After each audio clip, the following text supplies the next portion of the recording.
Assalamu alaikum wa rahmatullahi wa barakatuh, and welcome to the Fiqh of Business Course, which is your gateway to mastering Islamic finance principles in everyday life. Guided by the expertise of Sheikh Dr Sajid Umar, a financial judge and Islamic finance authority, this course offers a rare opportunity to explore the financial wisdom grounded in the Quran and Sunnah.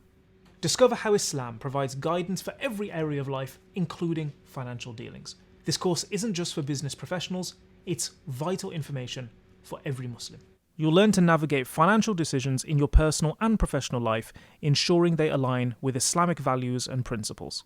Embark on a journey through the structure of an Islamic economy, understanding the difference between valid and invalid transactions, detecting and avoiding the different types of riba, and tackling contemporary financial topics like student loans, home finance, car finance, stock trading, and dropshipping. So whether you're managing regular household finances, running a business, making purchases, or planning investments, this course equips every Muslim with the knowledge to make ethically sound and Sharia-compliant financial decisions. So join us on the 20th and 21st of January and embrace a financially responsible life, harmonizing your economic decisions with your faith. Enroll now and step into a world where faith meets finance and business meets blessing.